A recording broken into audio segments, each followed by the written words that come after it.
Good morning. എല്ലാവരും സുഖമായിട്ടിരിക്കുന്നു വിശ്വസിക്കുന്നു. സേഫ് ആയിട്ടിരിക്കുക എല്ലാവരും. ഇന്നത്തെ ദിവസം ഞാൻ ഫുഡ് കൊണ്ടുവന്നിട്ടില്ല എന്ന് വിചാരിച്ചിട്ട് ഗീതേച്ചി എനിക്ക് ഫുഡ് കൊണ്ടുവന്നിട്ടുണ്ടായിരുന്നു. അപ്പോൾ ഞാൻ ഉച്ചയ്ക്ക് ഫുഡ് കൊണ്ടുവന്നിട്ടുണ്ടായിരുന്നു. രാവിലേക്ക് ഫുഡ് ഞാൻ കഴിച്ചിട്ടാണ് വീട്ടിൽ നിന്ന് പോകുന്നത്. ഞാനൊന്നും കഴിക്കാതെ ആയിരിക്കും വന്നിട്ടുണ്ടാവുക എന്ന് വിചാരിച്ചിട്ട് എനിക്ക് വേണ്ടിയിട്ട് സ്നേഹപൂർവ്വം കൊണ്ടുവന്നതാണ് ഗീതേച്ചി ഈ ഒരു ഫുഡ്. അപ്പോൾ ഞാൻ രാവിലെ വിശപ്പില്ലെങ്കിലും കഴിക്കാമെന്ന് വിചാരിച്ചിട്ട് രാവിലെ അത് കഴിക്കുകയാണ്. അപ്പോൾ ചേച്ചി എനിക്ക് ചോറ്, ക്യാബേജ് ഉപ്പേരി, അച്ചാറ്, ഇഞ്ചമ്പുളി, മുട്ട റോസ്റ്റ്, പിന്നെ കൊണ്ടാട്ടമുളക് വറുത്തത് എല്ലാതും കൂടിയിട്ട് ഒരു സദ്യക്കുള്ള അത്രയും ഫുഡ് കൊണ്ടുവന്നിട്ടുണ്ടായിരുന്നു ചേച്ചി. അപ്പോൾ ഞാനത് രാവിലെ കഴിച്ച് തീർക്കാമെന്ന് വിചാരിച്ച് ഞാൻ കഴിക്കുകയാണ്. എനിക്ക് അധികം വിശപ്പൊന്നും ഉണ്ടായിരുന്നില്ല. പക്ഷെ ഒരാൾ നമുക്ക് സ്നേഹപൂർവ്വം കൊണ്ടുവന്ന് തരുന്ന ആ ഒരു ഫുഡ് വേണ്ട എന്ന് നമുക്ക് ഒരിക്കലും പറയാൻ പറ്റില്ലല്ലോ.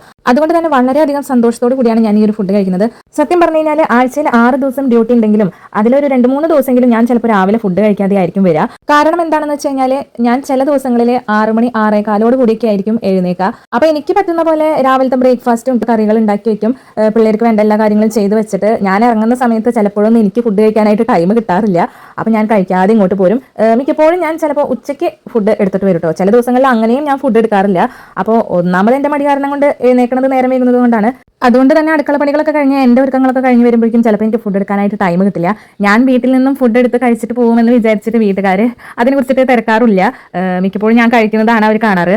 അങ്ങനെ ഞാൻ ജോലി സ്ഥലത്ത് വന്ന് ചേച്ചിയോടൊക്കെ അങ്ങനെ വിശപ്പിന്റെ കാര്യങ്ങളൊക്കെ അങ്ങനെ പറയും. വിശന്നിട്ട് പാടില്ല എന്നൊക്കെ പറഞ്ഞിട്ട് ഞാൻ ചിലപ്പോഴൊക്കെ ഫുഡ് പുറത്തുനിന്ന് വാങ്ങി കഴിക്കും. പുറത്തുനിന്ന് വെച്ച് കഴിഞ്ഞാൽ തൊട്ടപ്പുറത്ത് ഒരു ബേക്കറി കട ഉണ്ട്. അപ്പോൾ അവിടെ പോയിട്ട് ഒന്നെങ്കിൽ ചായ കുടിക്കും, അല്ലെങ്കിൽ സമൂസ കഴിക്കും. അങ്ങനത്തെ ചെറുകിട സ്നാക്സ് ഐറ്റംസ് പോലെ അങ്ങനെ കഴിച്ചത്. എൻ്റെ ഈ ഒരു വിശപ്പ് കണ്ടിട്ട് ചേച്ചി എനിക്ക് ഇടയ്ക്ക് ഇതേപോലെ പുട്ട് ഉണ്ടാക്കി കൊണ്ടുവരും, അതുപോലെ തന്നെ ഇഡ്ഡലി ഉണ്ടാക്കി കൊണ്ടുവരും. അങ്ങനെ കുറേ സാധനങ്ങൾ ഉണ്ടാക്കി കൊണ്ടുവരും കേട്ടോ. അപ്പോൾ ഞാൻ എപ്പോഴെങ്കിലും ഒരു ചെറിയൊരു കുട്ടി വീഡിയോ എൻ്റെ ചേച്ചിക്ക് വേണ്ടിയിട്ട് എനിക്കൊരു ഓർമ്മയ്ക്കായിട്ട് ഇടണമെന്നുണ്ടായിരുന്നു. അങ്ങനെ എടുത്തൊരു വീഡിയോ ആണ് കേട്ടോ ഇത്.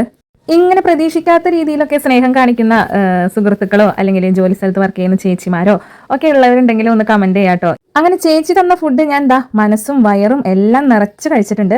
കൊണ്ടാട്ടമുളകിന് ലേശം എരിവുള്ളത് കൊണ്ട് അത് മാത്രം ബാക്കി വെച്ചിട്ടുണ്ട് കേട്ടോ. അപ്പൊ അടുത്തൊരു കുട്ടി വീഡിയോ ആയിട്ട് പിന്നെ വരാം. ബൈ.